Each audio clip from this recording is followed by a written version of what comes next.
Hello and welcome to the first in a new series of Talking Personally. The first time I met my guest was 7 years ago in prison, Maidstone prison in Kent to be exact. I was there as a visitor making a film.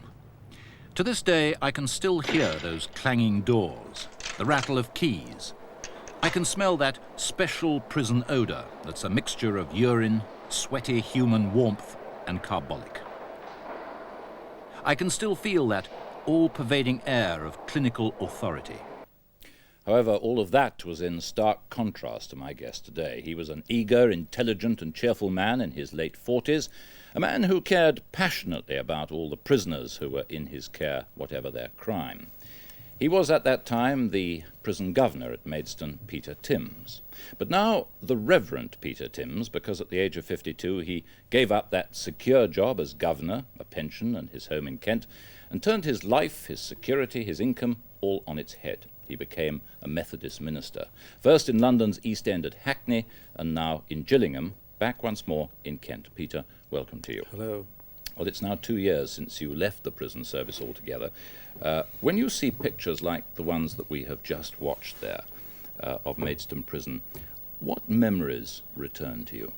They're all good, strangely enough, and yet they shouldn't be, should they? I mean, because I had plenty of problems, but I look back upon those days, obviously certainly an amount of nostalgia, but people find it sometimes difficult to understand when I tell them I enjoyed, actually, my 29 years in prison, in the sense you can't be with people like prisoners who are right down at the bottom, as it were. They've hit rock bottom. Because one of the things I've found that what imprisonment does to people, it makes them real as people. Sometimes the reality is not very nice, but at least they're real. Some of the phoniness disappears, I think, and for that, I mean, I remember prisoners in that kind of way. So there isn't such a thing as the criminal type. It's a question of there but for the grace of God. I think so, yes. I think one of the interesting features about prison, all society is represented there, isn't it? You know, from the greatest to the lowest, if you like, look at our culture, from the brightest to the dullest. They're all there. As one prisoner said, you know, we're all the same in here, we've all got a number. Don't ever forget it, kind of idea. Did you, from what you say, did you look upon your prison service life and being a governor, and you started, I think, at the age of 22, was it for you a calling? Oh, very much so. Very much so. I remember, in fact, going to the to be interviewed by the principal at the prison's college, the training college, and he said to me, you know, are you sure that you're right about this? And I said yes. I told him I felt it's what I ought to be doing with my life. And he interviewed me some 20 years later on a different matter. And he said to me, has it moved from your heart to your head now? And I don't know why I think it probably had. You know, I mean, I got a bit more realistic. I got a bit more sense than I had as a young man of 22, as it were. Of course, as if I can put it this way, you were a sort of shop steward for your fellow prison governors. During that time, were you a thorn in the Home Office's side, do you think? You were fairly outspoken. Oh yes, but I think I was a mixed blessing. Like you know, most people like me are a mixed blessing. People in the Home Office, I think, like to love me and hate me at the same time, which was absolutely okay. No, I think that generally speaking, I think the people in the Home Office, most of the people, the thinking people, and the vast majority in the Home Office are careful, thinking, compassionate people, contrary to what is sometimes the public image. They were very glad to have someone like me actually able, and I use the word able, in the sense that some of them would have loved the opportunity to say the things I was privileged to say about the way we should be dealing with prisoners. So in a sense it was a privilege for me to be able to say some of the things. And I can tell you that sometimes I had telephone calls from people saying, you know, I gather you're going to do a radio interview, you know, what are you going to say? Oh, good, as it were, you know, we'd like to say that. So there was a sense in which I think I was expressing the views of a lot of people, actually, who care deeply about prisons and prisoners. But you were regarded as a progressive, which of course was a good thing. Did that mean that where discipline was concerned, or reports, that you were also a soft touch? Well, what does prisoners about that? They didn't think that. The interesting thing is we did some research as part of an exercise that we did when I was Governor of Maidstone, and much to my surprise, I hasten to add, I don't say it with any kind of pride, I hope I don't, is that we were something like the third in the league for punishments. You see, one of the interesting features about running a prison, if you have a relaxed regime, inevitably brings greater problems, and people can foul it up much more easily, and you've almost got to counterbalance that kind of freedom and the ability of prisoners to express themselves with a fairly tough fist at the other side that says, okay, we are prepared to allow you to express yourself, but you better make sure you do it responsibly, because if you don't, there's a fairly iron fist there, maybe in a velvet glove, but it's there ready to actually jump right on you. And I think, generally speaking, I was not considered to be a soft touch. When the crunch came, I believe I did usually, I hope, just things, but nevertheless wasn't afraid to punish people. I can remember when we walked around the prison and you were showing me around, and we were both about 4 years younger, I think, at the time, you showing me a beautifully constructed brick aviary that was built in the prison yard. Can you remind me of the story I can behind indeed. that? That story will live with me till the day I die. What in fact happened in that case, that a prisoner called John, that was his real name, who was actually serving a 30-year minimum sentence. He'd been involved in a pretty awful crime of murder, and he'd arrived with us after serving about 12, probably 14 years. And I shall long remember that the first week he'd been given a job, and the second week he decided he didn't want it.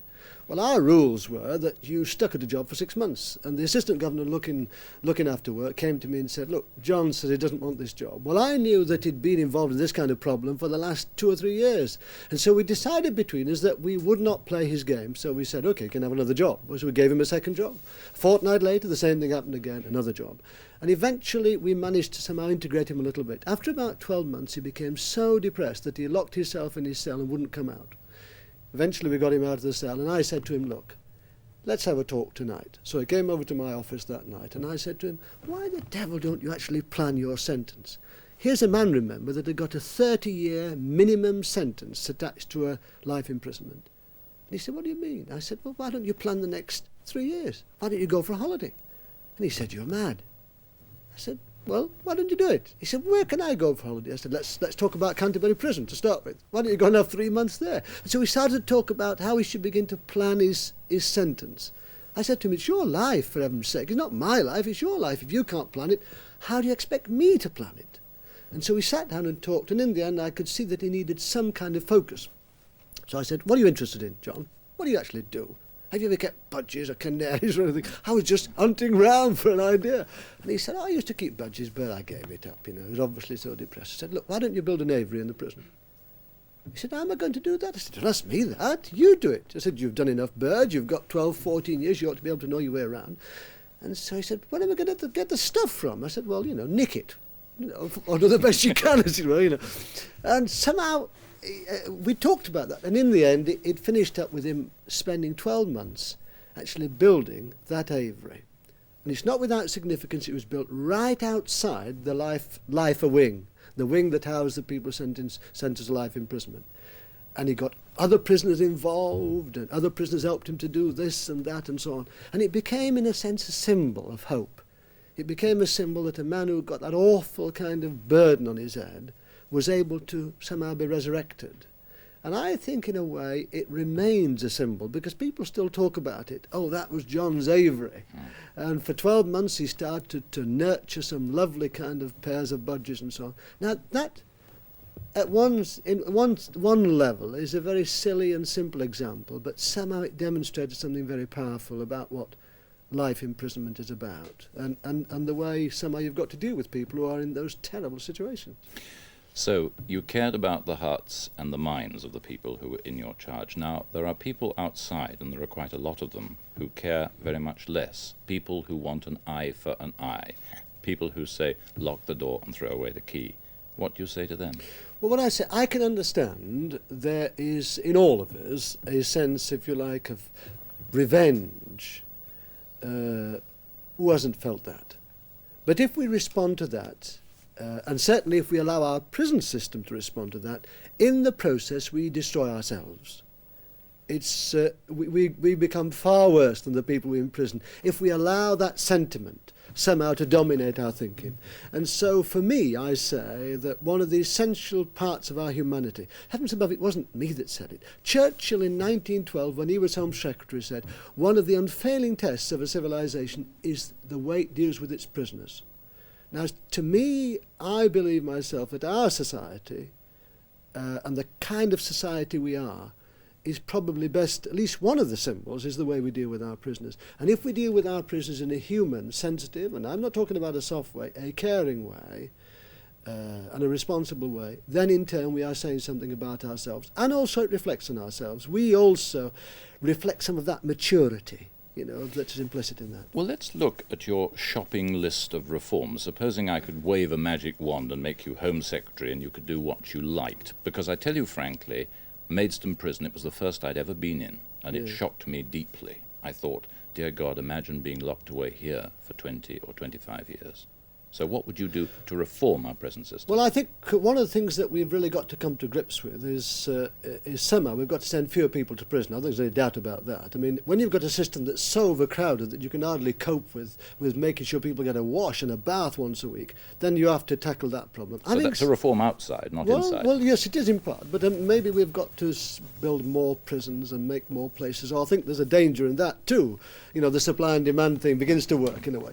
I think myself, what I would like to see, and again, it's not my idea, interestingly enough, it's the idea of a man that was sentenced to 25 years in prison, and I talked to him some time ago about it, is that what we should do, I think, is say to prisoners, look, if you really want to look at yourself, and if you really want to change as a person, we will provide you with the opportunity to do that. If you don't, and that's absolutely okay, you'll be expected to work, and you'll get locked up, and you'll get fed, but we will not spend time on you. We should really put the responsibility much more decisively upon prisons themselves. And we should have prisons that are specifically geared to enabling people to change if they wish to do so.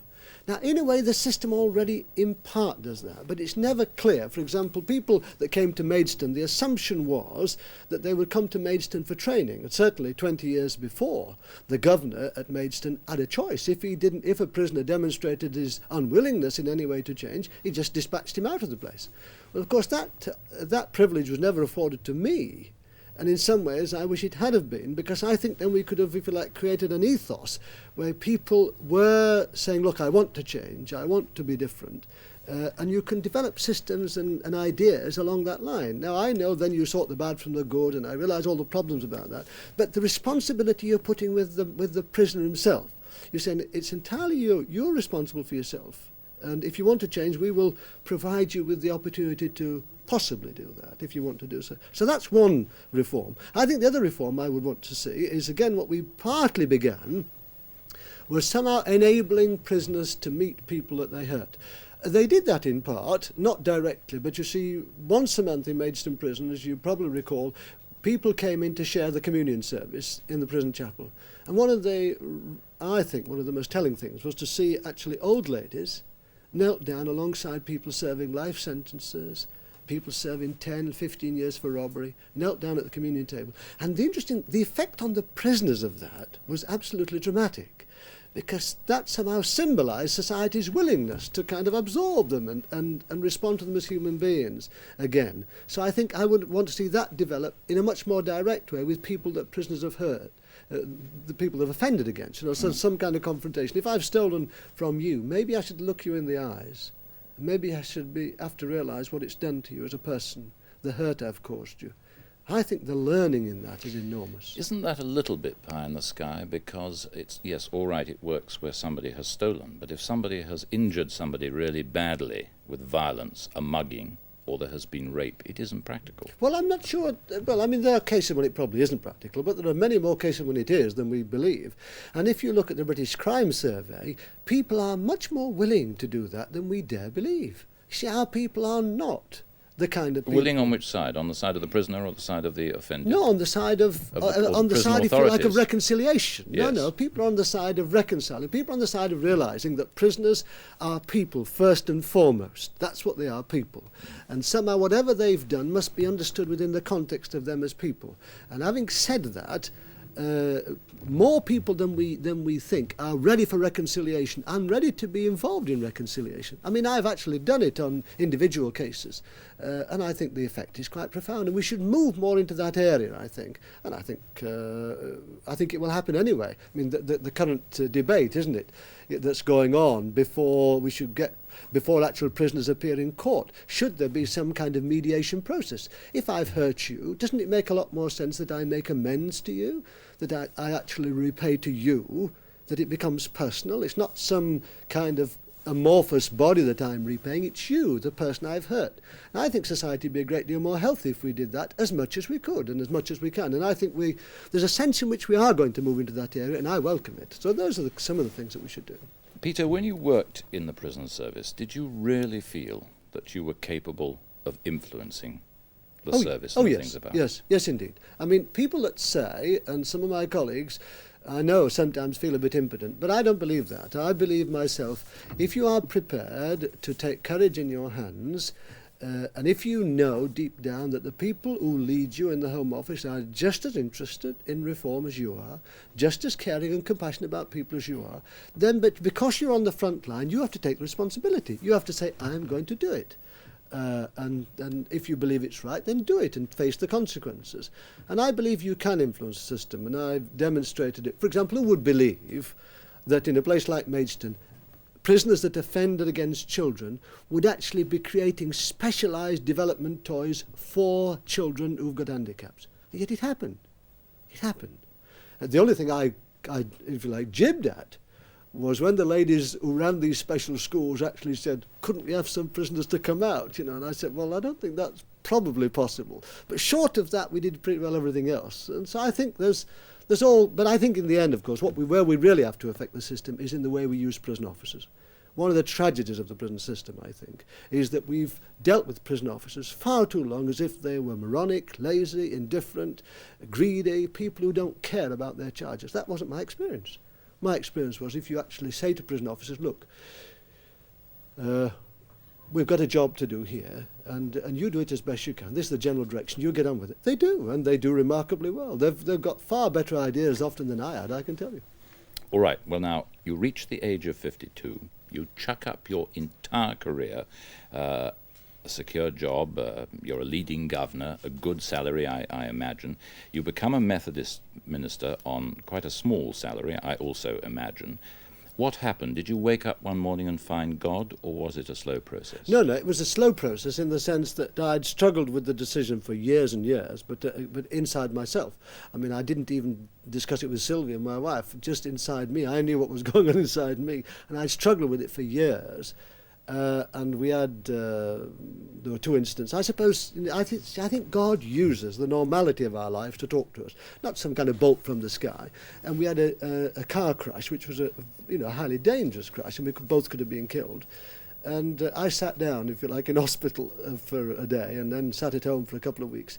And in that experience, I've somehow sat back. I had to reflect upon what my life was about and what I was doing with my life. And I knew that God was actually saying something very clear to me there. But you had your faith when you were working for the prison service, and you were doing good work. So what does the church give you that the prison service didn't give you? Very little, actually, except sometimes many more problems. But that's not the issue. The issue is, for all of us in the end, is are we doing what we ought to be doing? If you believe that God's in life, then the ultimate question is, am I doing what God wants me to do with my life? Because that's where happiness lies. That's where success lies, real success. Because success is not in the salary, although in fact I can tell you that the salary was an enormous drop. But the success is not there. The success is, am I being fulfilled as a person? And that depends upon how I respond to God. And so in the end I had to respond to God. And Sylvia helped me enormously, of course, in that. I mean, it was dramatic in this sense, that I'd struggled with it too long. And eventually I realised that I had to at least offer for the ministry, hoping against hope that somebody would say, like you've said, and like many people have said to me, look, you're doing a good job, get on with it, leave it. And I'd have been off the hook, but that wasn't to happen. When you went to Hackney, which was your first ministry in the East End, did you bump up against some of your old lags, and did any of them want to duff you up? No, for old time's sake. No. In fact, I had some fashion, of course, not every day, but certainly very rarely did a week go by without someone cross my path. either leaning out of the cab and saying, "Aye, aye, Gov," or in fact people who came to the service. I remember one morning a man came to the service, to the communion service, and took communion, and I recognised his face, and I was just trying to place his face, and I couldn't believe whether he was a prison visitor or a prisoner, which is very interesting, really. And at the end of the service I was talking to him, and I shot a question to him with a view to deciding whether he was a prisoner or a prison visitor, and then he told me, actually. So that was one occasion. I remember one Monday morning, Sylvia and I were having a cup of coffee, and the doorbell rang, and these two lads came in, and after they'd gone, Sylvia said, "They were cons, weren't they?" I said, "Yes, they were both lifers, in fact, who had been released on parole, who lived in the area." She said, "I could tell they were cons, the way you were talking and put your arms around their shoulder." Now, in a sense, you see, I think prison staff relationship with prisoners is much more like that. Because don't forget, you might be a prisoner, and I a prison governor, but we're two human beings in the situation, and we have somehow to relate to each other as human beings, first and foremost, if we're going to get on, if we're going to operate together. And in Hackney it was like that. It's a very broad question, but on the subject of crime and punishment, linking, if you like, your two worlds, because I'm bringing in the church, should there be much more Christian involvement? Oh, without doubt, without doubt. I think in many ways the church has never ever fully accepted its responsibility for prisoners. I think that somehow, and in the last 20, 40, 50 years, probably a little more than that, it's almost stood back. And it's believed that because it put chaplains in prisons, that somehow that was its responsibility at an end. But that is, I think that's changing. I mean, one of the things I'm involved with is a group called Prison Christian Fellowship, which actually involves ordinary people from the pews who befriend prisoners, who actually take prisoners back into the churches. One of the tragedies is that when men actually commit their lives to Christ in prison and become changed, when they go back into the churches, what they find all too often is a rejection. Now that, I think, is because people are afraid and anxious, understandably. And the encouraging thing about prison fellowship is, I think, is that we're getting people to know more about what prisons, because they go in and share with prisoners on a day-to-day basis. Don't preach at them, because that never achieves anything. But if a prisoner believes you care enough to share his life in prison, then he will listen to you. And if you look after his family and care about his family so that when they come out, they actually are absorbed and taken back into the Christian family in a church, then that can be enormously powerful. But because they are damaged people, they need more help than the average person. They need more concern, and so my belief is that the church has a lot more to do. And of course prisoners are themselves, when they come out, don't forget, they also enrich church communities. It's not one way, it's a double way. Let me ask you this. A young man or a young woman comes to you in the present world. They are faced with unemployment, with boredom, with frustration, with poverty perhaps, and they come to you and say, "Why should I believe in this God that you talk about?" What do you say to them? I say to them, because your future happiness in life and your future fulfillment in life as a person, in the end, will be determined by that. It's important that you are successful in life, it's important that you invest a lot in life, but because essentially you are made in the image of God, because essentially your real happiness will only be achieved as you begin to realise that.